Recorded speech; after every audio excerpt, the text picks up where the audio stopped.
प्रधानमंत्री नरेंद्र मोदी और अमित शाह अपने विरोधियों को फर्जी मुकदमों में जेल भिजवा करके सरकारें गिराना, चुनाव जीतना और देश पर हुकूमत करना, इस काम में लगे हुए हैं। आज ये बात और सही साबित हो रही है, क्योंकि आज दिल्ली के पूर्व मुख्यमंत्री अरविंद केजरीवाल और उनकी पार्टी के ऊपर शराब घोटाले को लेकर के जो सीबीआई ने केस दाखिल किया था, उसे न्यायपालिका ने खारिज कर दिया और बाइज्जत बरी किया है अरविंद केजरीवाल और उनके साथियों को। ये आपको क्या वाकई सामान्य लगता है?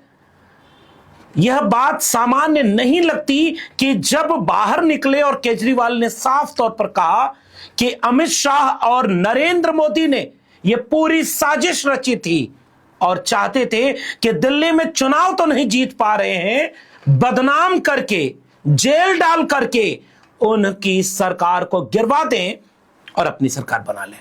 सुनिए अरविंद केजरीवाल के इस गंभीर आरोप को। यह पूरा षड्यंत्र दो लोगों ने मिलकर रचा, नरेंद्र मोदी जी और अमित शाह जी, और आज उन दोनों को पूरे देश से माफी मांगनी चाहिए।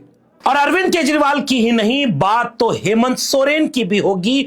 और दूसरे मुख्यमंत्री हेमंत सोरेन थे, जिन्हें बीजेपी ने इसी तरह से मुकदमा करवाया, जेल डाला और उसके बाद कोर्ट ने उन्हें भी बाइज्जत बरी किया। और ये दो मुख्यमंत्री वे मुख्यमंत्री हैं जिनको आधार बना करके बीते दिनों केंद्र में बीजेपी सरकार ने एक कानून पारित किया कि 30 दिन के भीतर अगर मुख्यमंत्री इस्तीफा नहीं देगा तो सजा होने के 30 दिन के भीतर उससे इस्तीफा छीन लिया जाएगा और उसको हटा दिया जाएगा। और आज क्या अमित शाह इस देश से माफी मांगेंगे कि अगर उस समय विपक्ष ये कह रहा था कि साजिशन मुकदमे किए जा रहे हैं, साजिशन आरोप लगवाए जा रहे हैं, साजिशन जेल भेजा जा रहा है, और उसके बाद आप किसी की सरकार गिरवा दो, पार्टी तोड़ दो, चुनाव हरवा दो, उसके बाद अगर वो बाइज्जत भरी भी हो गया तो क्या होगा? लेकिन अगर आपको याद ना हो तो मैं फिर से याद दिला रहा हूं, इस देश में गृह मंत्री अमित शाह और नरेंद्र मोदी ने, उनकी सरकार ने संसद से वो बिल पारित करा दिया था जिस पर इतना हंगामा हुआ। लेकिन पारित कराते समय अमित शाह और नरेंद्र मोदी को अगर आप देखेंगे या बीजेपी के प्रवक्ताओं को, तो ऐसा लगेगा कि वो इस देश के पाक साफ लोग हैं। वो इस देश में न्यायपालिका और तमाम तरह की चीजों के बीच अपराधियों को देश से बाहर करना चाहते हैं। आज इन आंसुओं का क्या जवाब देंगे? अरविंद केजरीवाल और उनके साथियों पर दिल्ली आबकारी नीति के ऊपर जो आरोप लगा, बीजेपी ने इसी आरोप पर चुनाव लड़ा था। अरविंद केजरीवाल और उनके टॉप के 5 नेताओं को जेल में भेजा था और उसके बाद चुनाव केवल यही मुद्दे पर लड़ा गया कि आबकारी नीति फर्जी है, घोटाला हुआ है, और 100 करोड़ रुपए घोटाले में खाया है अरविंद केजरीवाल ने। और आज न्यायपालिका ने कहा कि ये मामला तो बनता ही नहीं, इस पर तो मुकदमा ही नहीं बनता। सीबीआई की चार्जशीट कहानी गढ़ने की कोशिश कर रही है, अनुमान पर आधारित है, गुमराह करने वाली है। न्यायिक रूप से सीबीआई की चार्जशीट खरी नहीं उतरती है। जितने भी केजरीवाल के नाम डाले गए वो तो जबरदस्ती जोड़ा गया लग रहा है। इस चार्जशीट में इतने विरोधाभास हैं कि यह चार्जशीट बेहद वाहियात है।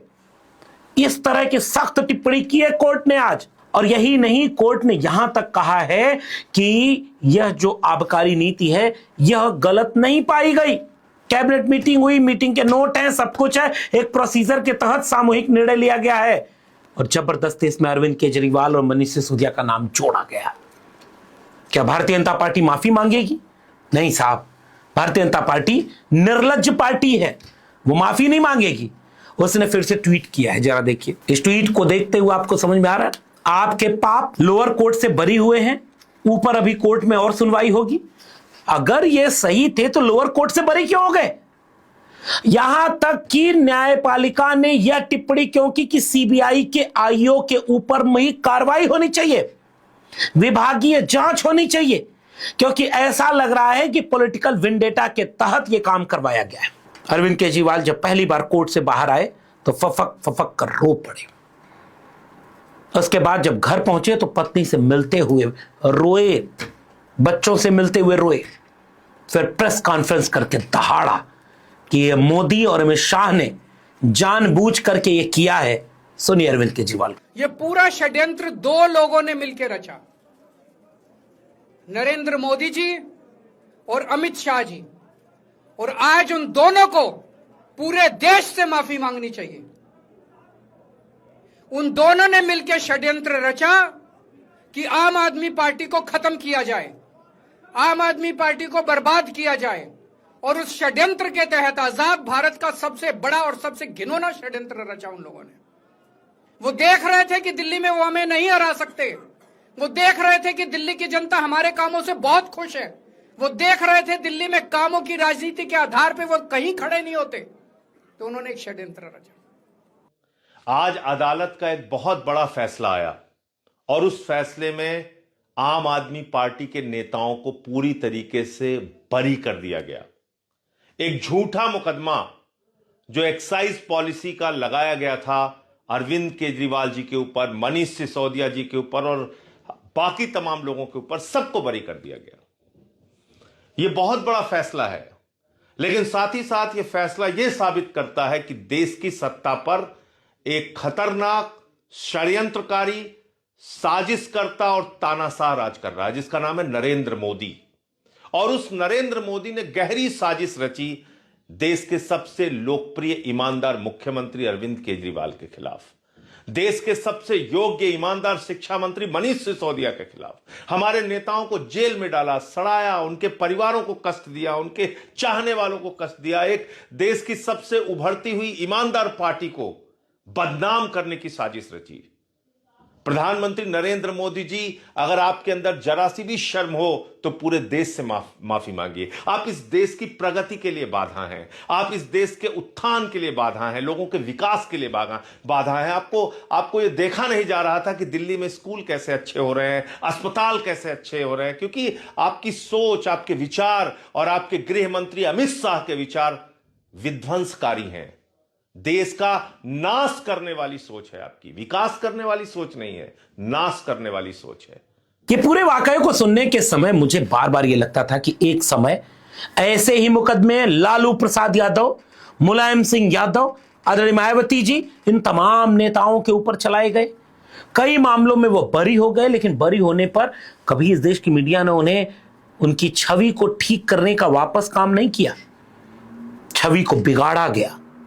भाजपा और आरएसएस के लोग देश के सबसे पवित्र, महान, बिना किसी घोटाले के, बिना किसी धांधली के हैं, और जो विपक्ष में था वो सब चोर हैं, सब लुटेरे हैं, सब भ्रष्टाचारी हैं। हेमंत सोरेन भ्रष्टाचारी है क्या? हेमंत सोरेन ने जेल से रिहा होने के बाद अपने विधानसभा में खड़े होकर के एक भाषण दिया था, जिसमें उन्होंने कहा था कि हम आदिवासी जंगल से निकले लोग, हमें इन्होंने आरोप लगाया क्योंकि हम आदिवासी अच्छे कपड़े पहनकर उनके बगल में बैठ गए तो उनके कपड़े मैले होने लगे। जितने भी विपक्ष के लोग थे उनके ऊपर ईडी का, सीबीआई का दुरुपयोग करके उन्हें जेल में डालने की साजिश। क्या भाजपा की एक ऐसी राजनीति नहीं बन गई है जिस पर अब कड़ा कदम उठाया जाना चाहिए?